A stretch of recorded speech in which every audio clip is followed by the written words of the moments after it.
Partie 3 de mon accouchement par césarienne.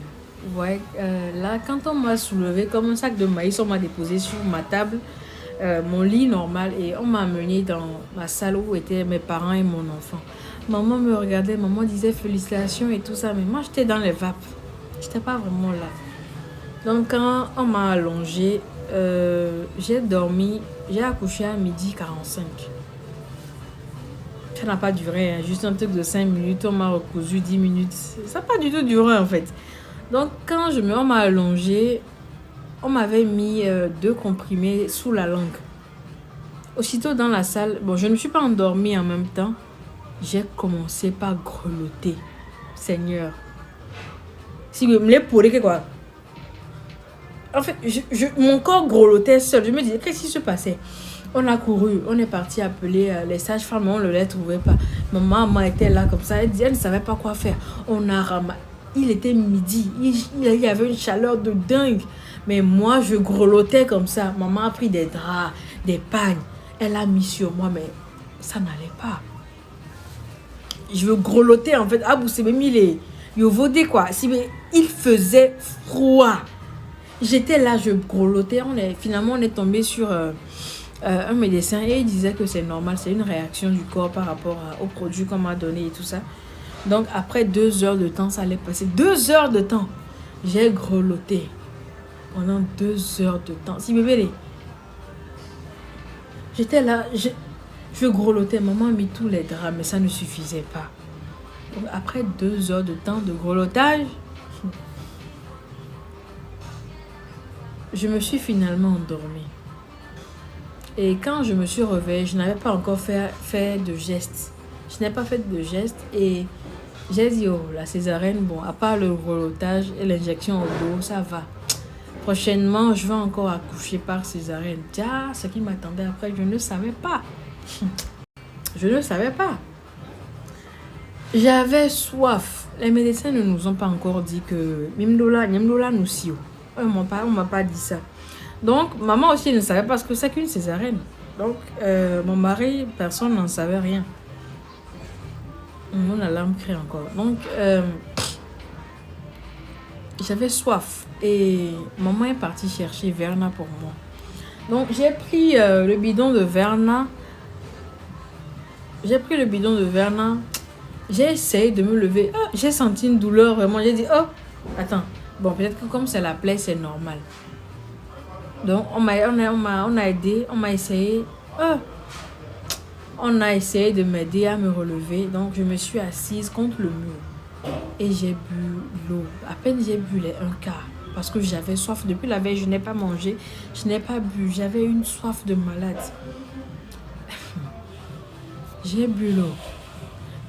Quelques secondes après que j'essaye de me rallonger, j'ai commencé par vomir. Ah! L'eau sortait, quoi. Et au même moment, je vomissais. La plaie au niveau de là où on m'a césarisé, ça se contractait. Moi, j'avais une plaie ouverte et je vomissais. J'ai cru que j'allais mourir. Seigneur, j'ai cru que j'allais mourir. Ma maman était là en larmes. Maman ne savait plus quoi faire de... Et non, il y a les pommes. Et non, il y a qu'est-ce que je vais faire? J'étais là, je vomissais comme ça. Maman me regardait. Maman dit, qu'est-ce que je dois faire? Elle a appelé les infirmières. Oh, j'étais là. Je vomissais. J'ai cru que j'allais vomir mes intestins. Je vomissais. J'avais mes mains sur mon ventre. J'étais là comme ça. Maman, je vais mourir. Je vomissais. Ma maman était là en larmes et en prière en même temps. Parce qu'elle ne savait pas ce qui se passait. J'ai vomi. Et à un moment, ça s'est arrêté. Elle a essayé de me recoucher. Essayé de nettoyer. À peine elle nettoyait mon vomi, j'ai encore recommencé. Ma maman était là, elle pleurait. Au même moment, je regardais ma maman pleurer. Ça me faisait pleurer et j'avais mal. Je ne vais pas vous mentir, c'est une douleur. Hein. Si il y a un coup, quoi, parce que ça te monte à la tête. J'ai commencé par vomir. Ah! Finalement, ça s'est arrêté. Et Elle m'a recouché, c'est là la sage-femme est venue et elle a dit non, on ne devait pas boire de l'eau parce que mes intestins n'ont pas été touchés, certes, mais c'est une plaie ouverte. Donc, on va dire on avait dit Lipton. Et puis, on a dit Lipton. Ma maman a dit, elle encore me donnait un truc liquide, jamais. Quand Lipton en a marre, après 1 heure de temps, quand on m'a recouché, après 1 heure, 2 heures de temps, je me suis rendormie et j'ai encore dit à maman, maman, j'ai soif. Maman dit, Eunice, si moi je te donne encore de l'eau à boire, je ne suis pas ta mère. Elle a dit, on a dit de te donner Lipton. Maman a pris Lipton dans ce couvercle-là. Verna Bentouvi, ça c'est pour Voltic, ça. Maman a mis Lipton dans le truc là, l'eau de Lipton, hein, sans sucre, neutre comme ça, dans le couvercle de Verna. Et elle a dit, ouvre ta bouche. Elle m'a mis ça sur la langue. Elle dit, fais ça. Juste pour que ça puisse mouiller tes lèvres. Je ne vais plus te donner l'eau, Eunice. Je ne vais plus te donner. J'ai dit, maman, pardon, j'ai soif. Elle a fait ça, elle m'a mis. Elle dit, après 1 heure de temps, je vais encore te donner deux mesurettes. Donc, après 1 heure de temps, elle a encore donné 2 mesurettes. Et là, je n'ai pas vomi. Jusqu'au lendemain. Jusque-là, on a dit, l'enfant n'a pas besoin d'être allaité, il peut rester comme ça. Donc, c'était ma maman qui s'occupait de l'enfant. Moi, je n'ai même pas pu le prendre.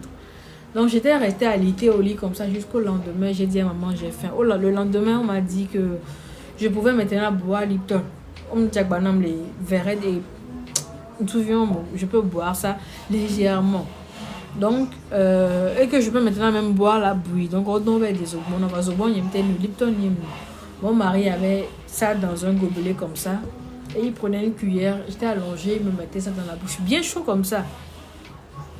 Donc, on me disait qu'à partir de midi, je pouvais manger. À partir de midi, je pouvais manger. J'ai dit d'accord. Mais les douleurs, à chaque fois que je me levais, les douleurs, hein? Je ne comprends pas ceux qui préfèrent césarienne à accouchement par voie basse juste parce qu'elles n'ont pas envie. En fait, par voie basse, tu as mal et après, tu accouches ton enfant. Alors que la césarienne, la plaie, les gens ressentent encore les douleurs des années après. Je suis à 2 mois postpartum, mais ce que je ressens actuellement, là, on me voit, on pense que tout va bien. Mais les nuits ou bien les jours où je suis là seule, ça va pas. Ça existe, hein. La dépression postpartum, ça existe. J'ai cru que c'était faux.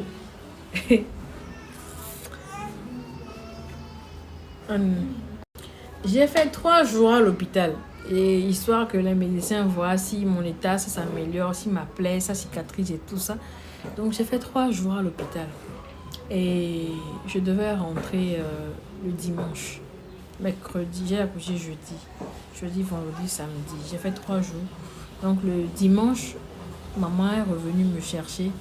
Et on rentrait à la maison chez elle. Le calvaire de la route. Même vous savez, j'ai accouché à la clinique de Toti. De là-bas jusqu'à Bakbosito. Or, donc, la trajectoire de l'hôpital jusqu'à la maison, j'étais en larmes, avec les mains sur mon ventre. Maman, roule doucement, j'en peux plus. C'est trop, maman, roule doucement. Maman, oh! Mes supplications, hein. À un moment, maman s'est arrêtée sur la route. Maman essayait de rouler le plus lentement possible, mais à bien les dire, tu peux pas quoi. C'est douloureux, c'est trop.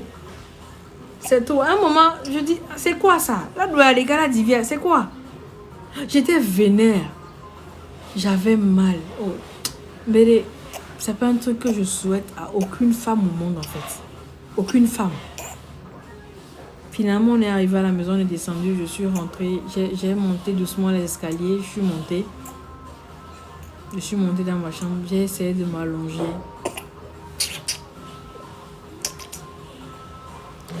J'ai essayé de m'allonger sur le lit. Ouf! J'ai dit, c'est mieux, je vais rester debout. Parce que c'était trop douloureux. Là, ça me fait rire, quoi. Mais c'était une étape, c'est partie 3.